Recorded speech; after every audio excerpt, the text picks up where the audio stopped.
Ravite Wellness Center, one-stop permanent solution for chronic diseases with integrated treatment.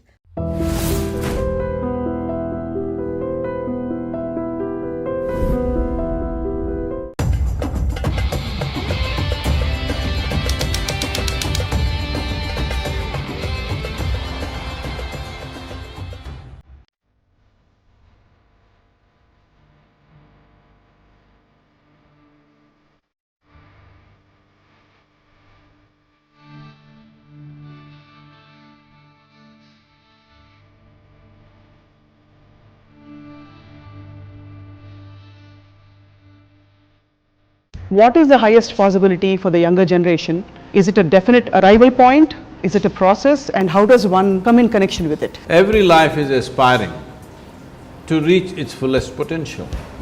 I'm saying even plants, animals, insects, worms, every one of them is striving to be a full-fledged whatever they are. But the problem that human beings are facing… So freedom from desire, Sadhguru. See, desire is just a thought, yes or no? If your thought becomes compulsive, you call it a desire. So do I have to explain that separately? How girls dress. The onus of dressing right and being right is always on the girl, especially when events… Because she's getting the attention. Nobody cares how the boy is dressed. But people are looking at how the girl is dressed because she's getting the attention. So you must have the sense where, for whom, how you dress, not for me to tell them. I think I dress well. Nobody's paying me that kind of attention, but I dress well. Especially with girls, like crimes and attacks on women. I know this is a serious issue, this is a terrible issue to talk about. Now, I am not saying you are raped because you are dressed badly. No, even if you are dressed like a nun, they're being raped. What is a more intelligent paradigm? Resisting what is, fighting, raising your voice. We have a lot of activism going on, practically everything that comes to light. People are making a living on activism. We need activity in the world, not activism. Too much activism and no activity. Nobody is there to do anything sensible, everybody is screaming about somebody else's life. Entama navtaru? Swargaనికి వెళ్ళరా మీరు? So at this point, if you do not offer something, you will see in the next 50 years' time, 90% of humanity will be on drugs or alcohol. How much percentage of Hyderabad is already on alcohol? One people would say, you, they're drunkards, we can't give our girls to their family. Now if you don't serve drink in the wedding, nobody will come, including the groom.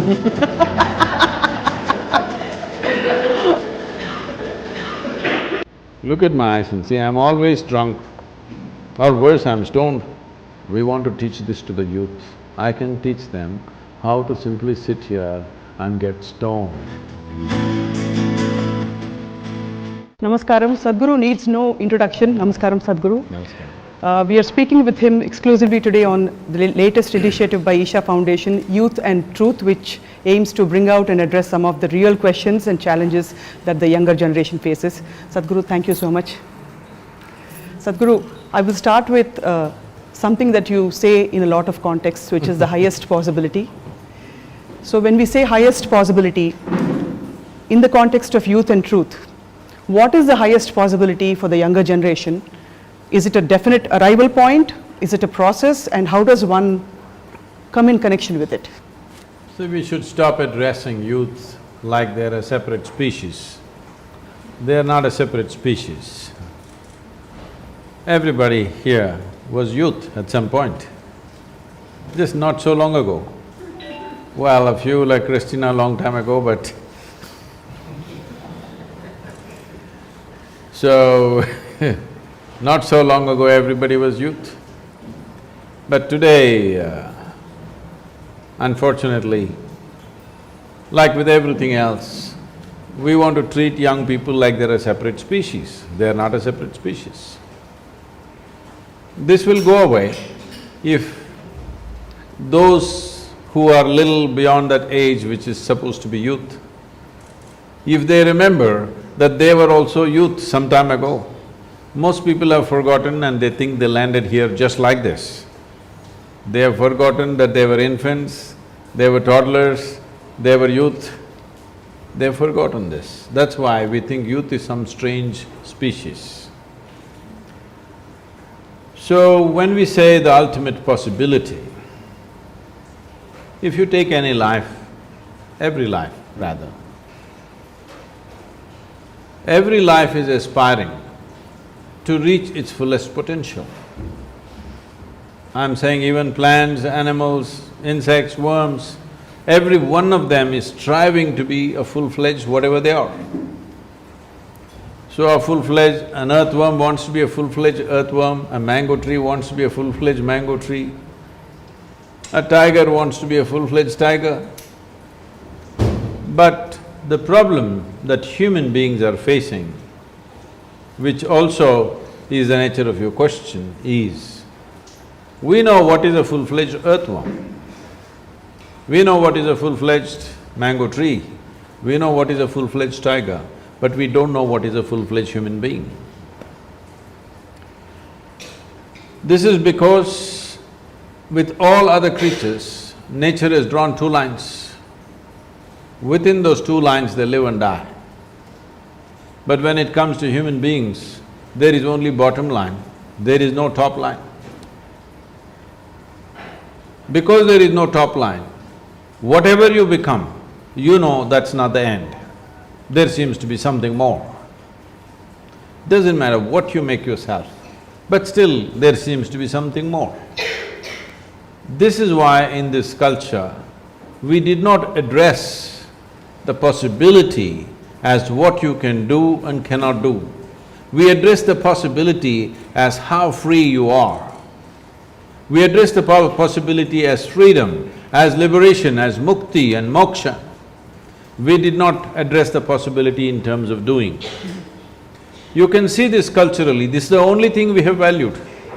Because in terms of action, in terms of intelligence, in terms of what human beings can do, it is a sacrilege to put a limit on it. But the important thing is, the ultimate possibility is in terms of freedom. So this freedom needs to be addressed because most people's idea of freedom is, when they succumb to their compulsions and do what they have to do, they think they are free.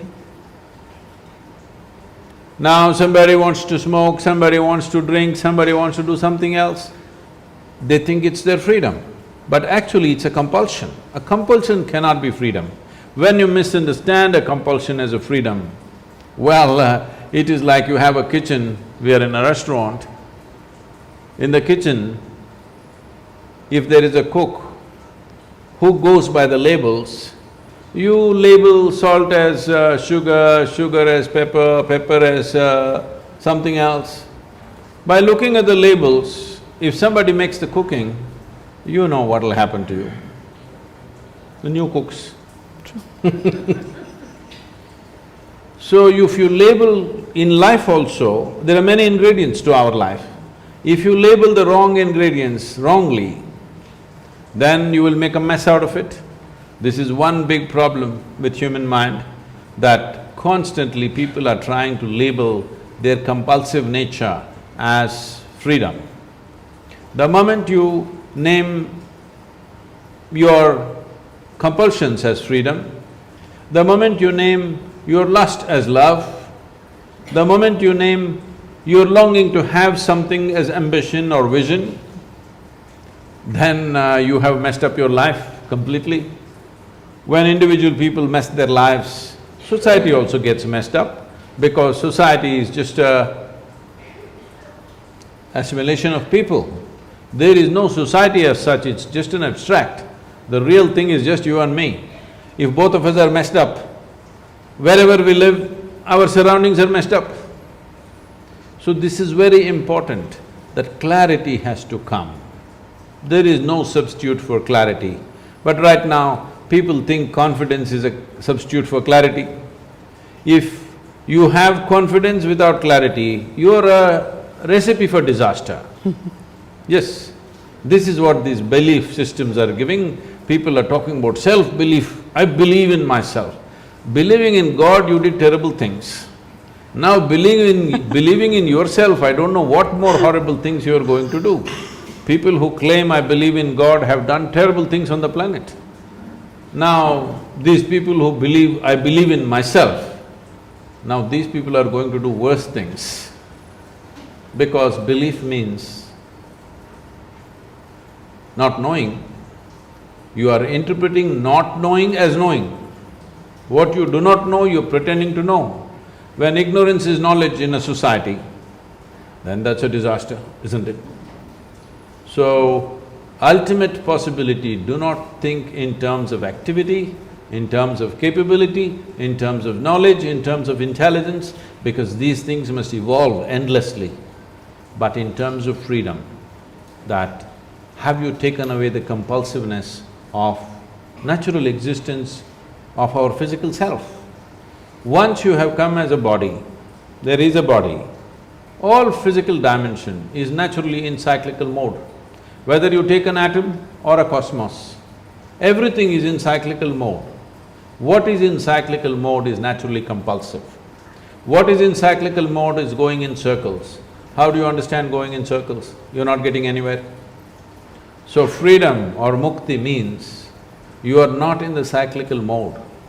You have become free from the cycles of life. Now, you are an ultimate possibility. This doesn't mean you've done everything in the universe. It is just that you are free. Once you are free, you are an ultimate possibility. So freedom from desire, Sadhguru, No, no, no. where does that… how does that manifest in the ultimate possibility? See, desire is just a thought. Yes or no? If your thought becomes compulsive, you call it a desire. So do I have to explain that separately?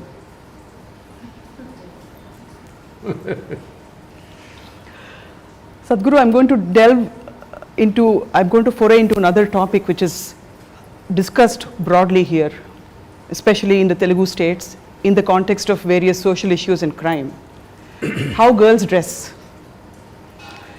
The onus of dressing right and being right is always on the girl, especially when events… Because she's getting the attention. Nobody cares how the boy is dressed. But people are looking at how the girl is dressed because she's getting the attention. So is it a package that because she gets the attention, she has to be… Yeah, she has to dress well because she has to be pleasant to our eyes because we're looking at her. Isn't it? Isn't it important if a lot of people are coming to see this wall, the wall is well painted? Whatever is your idea of well, of course, but is it not true that whatever is being looked at by a lot of people, we try to do the best with it? So a girl should be dressed well. What is well? It may be debatable for different people, different things are well. Now when you dress, there are different ways to dress. See, as a human being, there are many aspects to us. There is a biology, there is a thought and intellect, there is emotion and there is consciousness. You can dress either to show your intellect, or you can dress just to enhance your biology, or you can dress in some other way which indicates something else. So it's your choice whether biology is the front end of your life or not. If biology is your front end, you will get that kind of attention. If your intelligence is your front end, you will get that kind of attention. So you must have the sense where, for whom, how you dress. Do you want your biology on the front end on the street? No. Maybe in front of your lover, your husband, you want your biology to be the front end, there you dress differently. With a public you dress differently. I think these are things that we've always known. It's not something new. Women have always known this. So the question is, what kind of attention do you want to get? Accordingly, one should dress. It's their business what kind of attention they want to get. Not for me to tell them. I think I dress well. Nobody's paying me that kind of attention, but I dress well. But Sadhguru, there's been a direct connection in the way society has responded to incidents and events, especially with girls, like crimes and attacks on women. So, no matter how the girl dresses, it's not proven that girls who dress in a certain way are actually going through these crimes. I know this is a serious issue, this is a terrible issue to talk about, but is it okay if I tell you a joke? Please. No, I think it'll be taken wrongly. I have a joke about dress, but I will not go into it simply because we do not want to address our problems in the society. We have problems in our society. Like every society has its problems, we have our problems.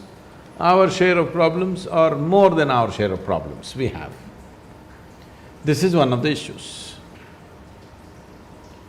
So the fundamental thing is this is the first generation of women who've stepped out onto the street, into the workplace, into the factory floor. This is the first generation of women who've stepped out. This means a whole lot of men are not used to female proximity. They're not used to it. You better understand that. You are not in America, where they're used to female proximity for 2-3 generations. Here, this is the first generation, it's still struggling with it. And you must also understand, we have moved from a family structure where a girl would get married at 16, 17 and boy would get married 18, 19. So their sexuality, their hormonal urges were handled. Now you have not created any way to handle them, all right? Till they're 25, 27, they're going on unhandled. So this is a thing that society must debate. How are we going to handle this? Just putting it under the carpet and saying human sexuality doesn't exist is a stupid way to handle a society. We need to address this. We must have the courage to debate it. How is it that we're going to handle this? So because proximity is new for a whole lot of people, Right. they are struggling with it. They don't know how to handle these things. So even when I was in Bangalore, these girls were asking me, if you get into your bus, wherever, somebody is groping at you, somebody is doing some rubbish to you, this is unfortunate and uncivilized, all right? But you must understand that's where the society is. Either you evolve the society, you educate and evolve the society, or you simply scream and yell and complain, okay, let's hang them, let's castrate them. This is not the answer. Yes, enforcement is also needed when a crime happens, that's a different matter. Enforcement must become stronger in certain areas where this is taken for granted, because we have heard people, boys are boys. So if boys are just boys, enforcement is needed. Otherwise, education and evolution is needed. And this is a transition state in a society. Our society is in a transition from a traditional mode to what we think is modern, but it's just Western, okay? So there are struggles going on. We must address human problems as human problems, not just thinking everything is crime and punishment. So, It'll make me immensely unpopular. See, nobody has any business to pounce upon a man or a woman, because body is a private space. But there is a social reality. If we are ignorant of that, or if we want to ignore that and just do our own thing, unfortunately, there will be situations. Now, I am not saying you are raped because you are dressed badly. No, even if you are dressed like a nun, they're being raped, all right? Yes. Even the nuns are being raped, so definitely it's not a dress issue. Head to toe, they're covered. So it's not only a dress issue, but you must understand proximity is new. And I'm seeing gradually as it's going, in the Western countries, let's say in United States for example, no woman can go dressed like a evening dress to the office. Office dress is always business clothes. You cannot wear whatever you want and go. But in India, we neither know this nor that. We are going to the office like this, in close proximity with men, and we want to be looked at, but you don't want to be touched at. Unfortunately, it doesn't work like that. I'm not trying to condone that. Nobody has any business to touch anybody when they're unwilling, all right? But I'm saying, when they're in close proximity, people should dress in a certain way that it doesn't disturb each other, isn't it? It's a social sense. It's not a man versus woman stuff. This is not a gender issue. This is a social sense. Even in most advanced countries where there is… sexuality is simply accepted as an open thing, in spite of that, in corporate offices and government offices in United States, you can't dress whichever way you want and go, there is a norm. But in this country, everybody talks about freedom. So, we need to look at it. It's not to restrict a woman, but there must be a social conduciveness. Once again, men and women are not two different species. This is one species. If they don't learn how to understand and adjust each other's needs so that we fit into the society well, if we do not understand, all we want is a fight with each other, this is going to be a bad society. Sadhguru, one last bit on this topic. Can men be taught how to handle the proximity? Well, it's a question of getting used to. If you have three sisters at home and you're growing up, you're used to female body parts around you and you know that's not the way it is. Right from your childhood, you understand. But you did not grow up like that, suddenly you go in a bus and somebody is close to you, you must understand, people are… their intelligence is hijacked by their hormones. In that condition, they will do terrible things. They don't even understand what they're doing, obviously. If the man understood what he's doing, he wouldn't do that. He doesn't even know what the hell he's doing. He thinks he is doing the right thing, unfortunately. Yes, they're proud. I've heard boys sharing how they groped and how they did this to each other among themselves, how successful they were today, because they think they're doing the right thing. So education is needed. Proximity is something that they have to get used to. It's still new to them. Many of them have moved from villages to cities. Their idea of a woman was totally different where they grew up. So these are all social things which need to be addressed.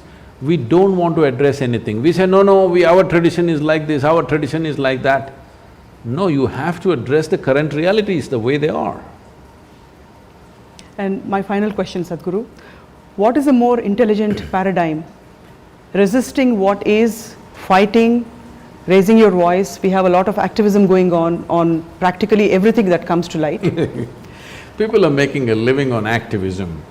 We need activity in the world, not activism. Too much activism and no activity. Nobody is there to do anything sensible, everybody is screaming about somebody else's life. So, what is the alternative, Sadhguru? If offering a higher possibility or overwhelming them, like you said in one of the questions answered, overwhelming them with a positive possibility, how does that happen and when is it a constant process? See, we are talking about alcohol, we're talking about drugs, we're talking about sexuality.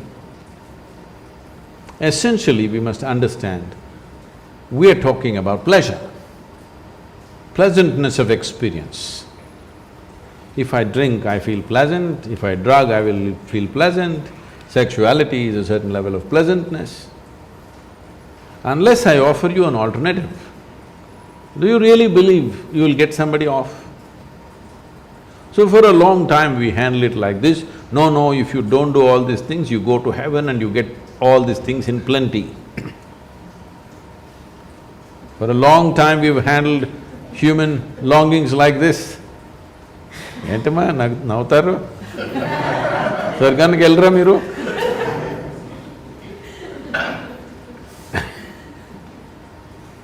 So, for a long time, we've addressed issues like this. Don't worry if you deny yourself all these things here. In heaven, it's available in huge quantities, all right? But now you must understand, as human intellect develops, they cannot help asking questions. Once you ask questions, if I ask 3 questions, all the 3 heavens will collapse. Yes. So, right now, people might not have still articulated this, even within themselves, but for most people, heavens have collapsed. See, she's laughing because heaven has collapsed. If you spoke to her mother believed there is a heaven to go to. I'm saying the previous generation believed there is a heaven to go to. She is laughing at it because it's a joke. Me going to heaven, it's a joke. So now that heaven has collapsed, you want to do everything right here in a limited amount of time. This is why you see excess of everything. So at this point, if you do not offer something that human beings can make their life's experience phenomenally pleasant and fantastic within themselves, you will see in the next 50 years' time, 90% of humanity will be on drugs or alcohol. How much percentage of Hyderabad is already on alcohol? Huh? Hey, you should know. 30–40%. Only 30–40%? 80% she's saying, it depends in which social structure you live.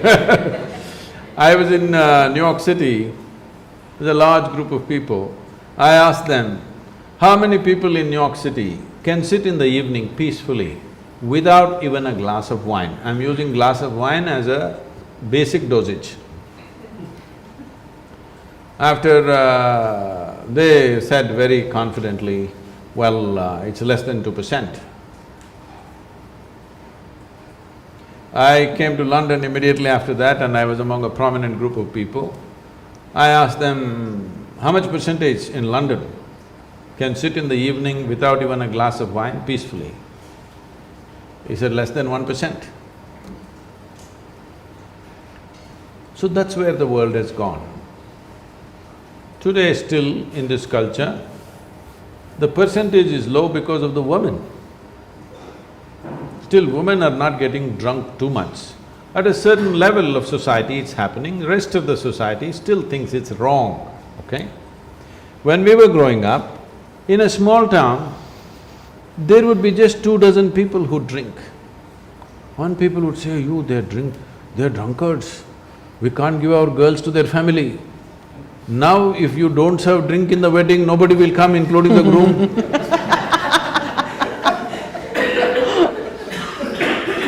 So in a matter of 30–40 years, the alcohol consumption gone up by 1,000–2,000%.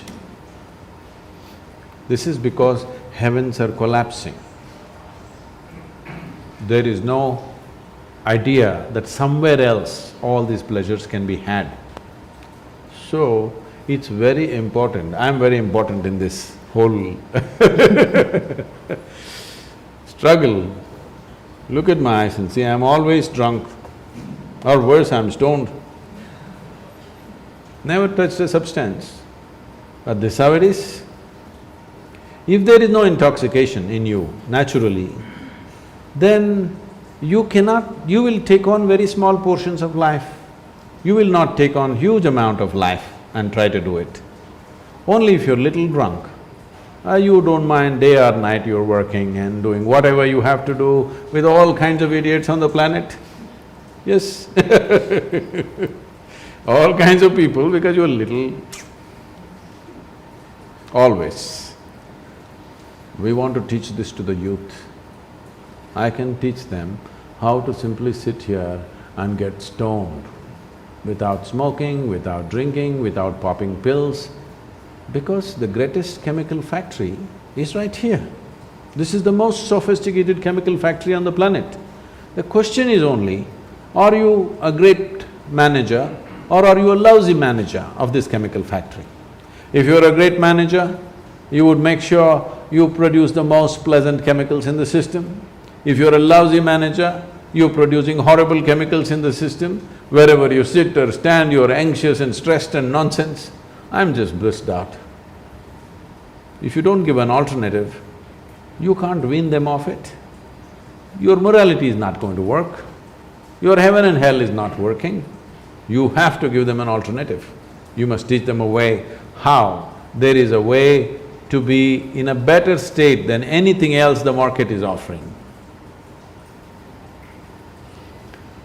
I hope the doctors hear this, Sadhguru, because doctors have been advocating that a glass of wine keeps your heart healthy. Because they are also drinking.